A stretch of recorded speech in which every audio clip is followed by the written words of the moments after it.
మనం తిరుపతి వెళ్ళి శ్రీ వెంకటేశ్వర స్వామిని విగ్రహాన్ని చూసినప్పుడు మనసు పులకించిపోతుంది. నిజంగా ఆ దేవదేవుని నిజరూపంలో చూసినంత ఆనందం కలుగుతుంది. ఆ రోజంతా మనసు తన్మయత్వంతో నిండిపోతుంది. అలాంటి అనుభూతే శ్రీకాకుళం జిల్లా పలాస నియోజకవర్గం మందసలో కొలువై ఉన్న వాసుదేవ పెరుమాళ్ స్వామిని చూసినప్పుడు అదే అనుభూతి కలుగుతుంది.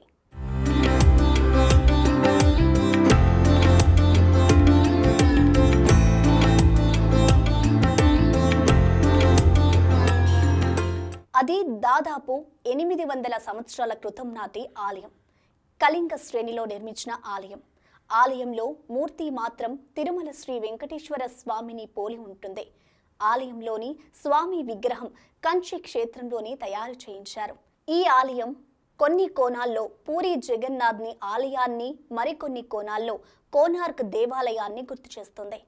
ఆలయ నిర్మాణం, శిల్పకళ ఒరిస్సా సాంప్రదాయాన్ని పోలి ఉంటుంది.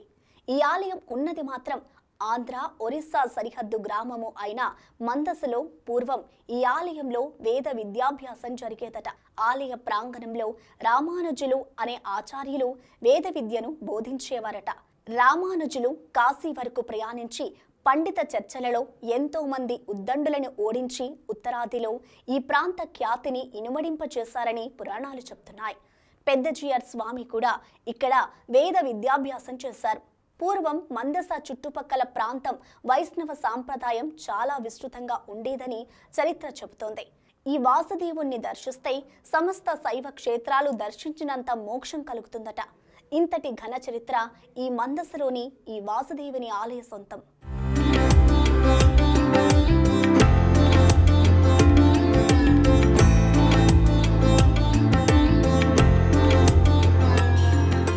శ్రీకాకుళం నుంచి సుమారు 100 కిలోమీటర్ల దూరంలో చుట్టూ పచ్చని చెట్లు, కొండల నడుమ ఉంది మందస గ్రామం. ఈ గ్రామంలో పూర్వం మందస గ్రామాన్ని మంజుస అని పిలిచేవారు. మంజుస అంటే నగలపెట్టే అని అర్థం. అలాంటి మందస గ్రామంలో కొలువుదీరారు వాయుదేవ పెరుమాళ్ స్వామి వారు. ఈ స్వామి ఇక్కడ కొలువు తీరడానికి కూడా ఒక కథ ఉంది. పూర్వం ఈ ప్రాంత సంస్థానాధీశులు బ్రహ్మహత్య దోషానికి గురయ్యారు. ఆ బ్రహ్మహత్య దోషం నుంచి బయటపడడానికి ఒక దేవాలయాన్ని నిర్మించాలని నిర్ణయించుకున్నారు. కాంచీపురంలోని పెరుమాళ్ వాసుదేవ విగ్రహం తయారు చేయించి ఇక్కడ ఆలయంలో ప్రతిష్ఠించారు. అలా ఇక్కడ ఈ ఆలయం వెలిసినట్లు చరిత్ర చెబుతోంది. ఇలాంటి ఆలయం 50 ఏళ్ల పాటు ఆదరణకు దూరమైంది. ఆ తర్వాత ఆలయ చరిత్ర గురించి తెలుసుకున్న చిన్నజీయర్ స్వామి 1980 ఈ వాసుదేవ పెరుమాళ్ ఆలయానికి వచ్చి ఈ ఆలయానికి పూర్వ వైభవం తీసుకొచ్చారు. తన గురువు, ఆధ్యాత్మిక మార్గదర్శి అయిన పెద్దజీయర్ స్వామి విద్య అభ్యసించిన ఆలయం కావడంతో పెద్దజీయర్ శతాబ్ది ఉత్సవాల సమయంలో ప్రత్యేక శ్రద్ధతో ఆలయాన్ని బాగు చేయించారు. 100 ఏళ్ల నాటి శిల్పకళకు నష్టం కలగకుండా ఆలయ పునర్నిర్మాణ కార్యక్రమాన్ని చిన్నజీయర్ స్వామి పూర్తి చేశారు. 2009లో మరలా ఈ ఆలయాన్ని పునఃప్రతిష్ఠ చేశారు.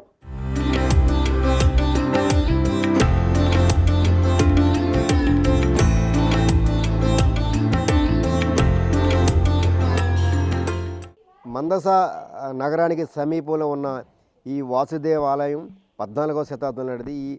ఈ ప్రాంతాన్ని అప్పట్లో రాజమణి రాజదేవ్ అనే రాజు పరిపాలించేవారు. ఆయనకి రాజ్యంలో ఉన్న కొంతమంది పండితులు ఆయనకి దోషం ఉంది, ఆ దోషం నివృత్తి కావాలంటే ఖచ్చితంగా మీరు దేవాలయం కట్టాలని చెప్పడంతో అప్పుడు రాజమణి రాజదేవ్ ఒక దేవాలయాన్ని కట్టడానికి పూనుకున్నారు. 14వ శతాబ్దాన్ని ఈ దేవాలయం కట్టించారు. అనంతరం ఆయన తమిళనాడు నుంచి కూడా ఇక్కడ వాసుదేవ్ అనే విగ్రహం తీసుకొచ్చి ఇందులో ప్రతిష్ఠించినట్టు కూడా చరిత్ర చెప్తుంది. దీనికి సంబంధించి మనతో పాటు మాట్లాడడానికి వాసుదేవ ఆలయ ప్రధాన అర్చకులు మనతో పాటు ఉన్నారు. స్వామి, ఈ ఆలయ చరిత్ర ఏంటి? ఇది జై శ్రీమన్నారాయణ. ఇది 14వ శతాబ్దం ఆలయం అండి. అప్పట్లో రాజమణి రాజదేవ్ ఈ ఆలయం కట్టుకున్నారు. ఆలయం కట్టడానికి కారణం ఆయన ఒక బ్రహ్మహత్య దోషం పాతం చేస్తే ఆ దోషం పోవాలంటే విష్ణు ఆలయం కట్టమని రాజపురోహితులు చెప్తారు.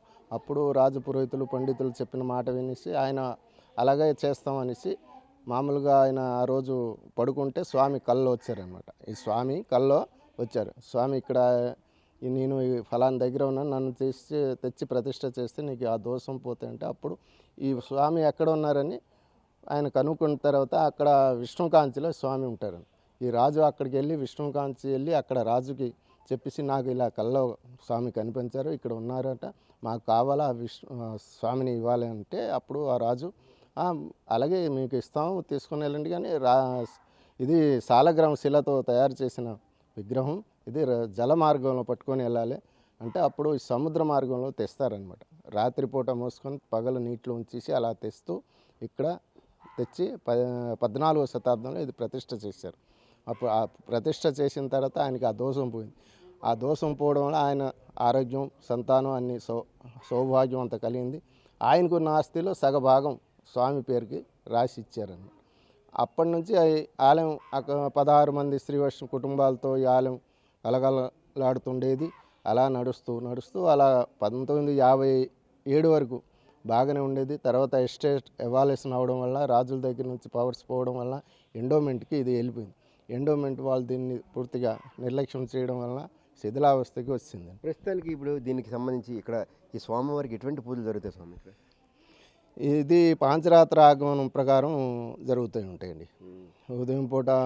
ఉదయం, మధ్యాహ్నం, తర్వాత సాయంకాలం 4 పూటలు జరుగుతాయండి. ఉదయం పూట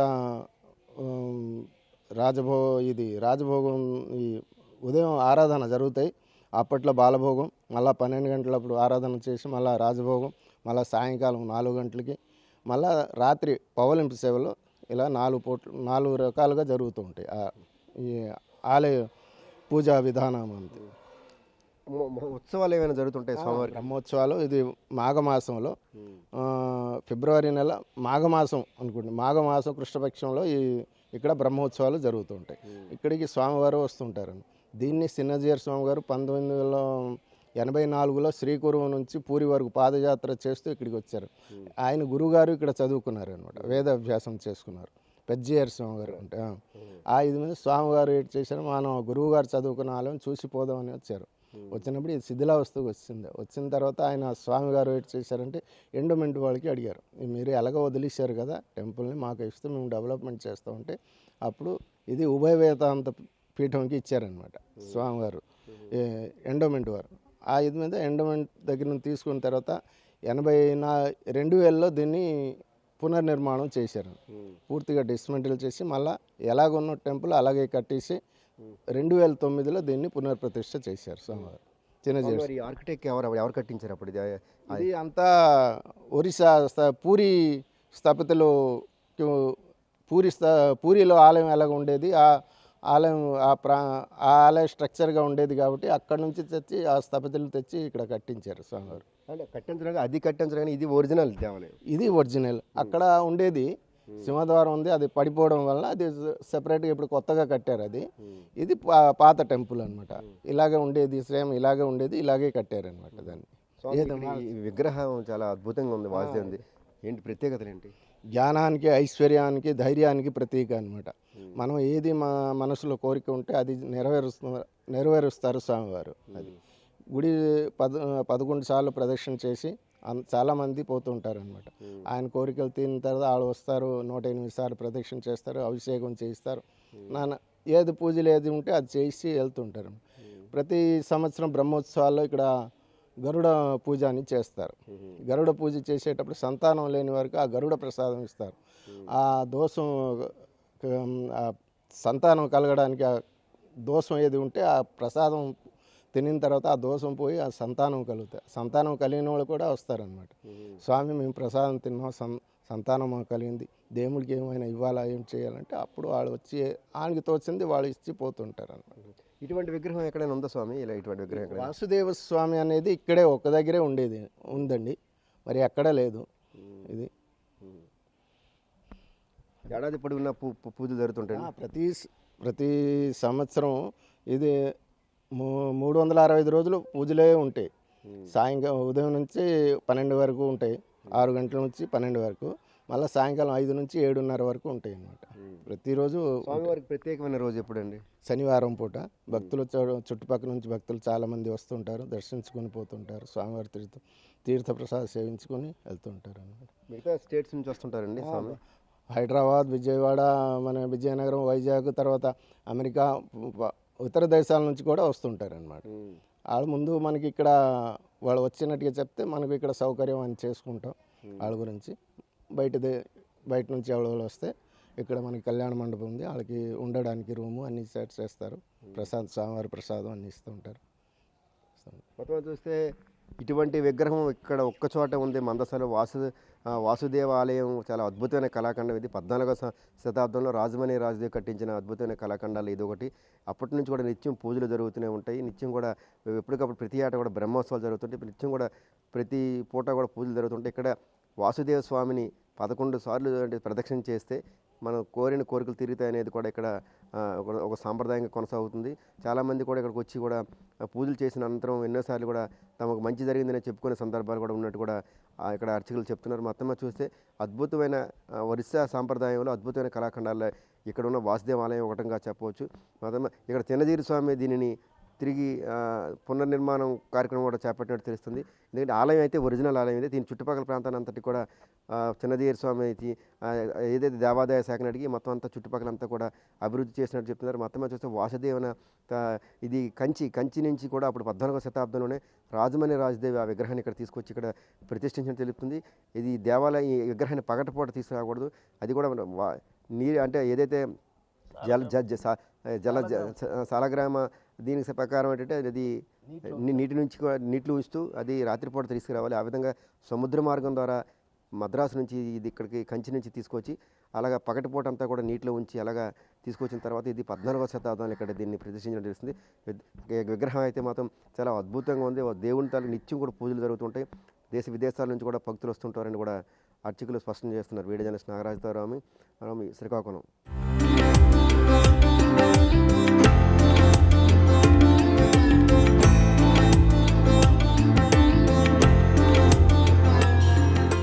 ఈ ఆలయానికి హనుమంతుడు క్షేత్రపాలకుడు. ప్రతి ఏడాది ప్రతి సంవత్సరం ఫిబ్రవరి మార్చ్ నెలలో వచ్చే మాఘమాసం మొదటి వారంలో స్వామివారికి బ్రహ్మోత్సవాలు నిర్వహిస్తారు. ఈ బ్రహ్మోత్సవాలకు చుట్టుపక్కల ప్రజలే కాకుండా ఒరిస్సా, ఛత్తీస్గఢ్ రాష్ట్రాల నుంచి వేల మంది భక్తులు తరలివస్తారు.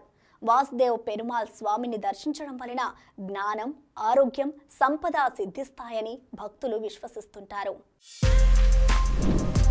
For more videos like this, subscribe Big TV channel.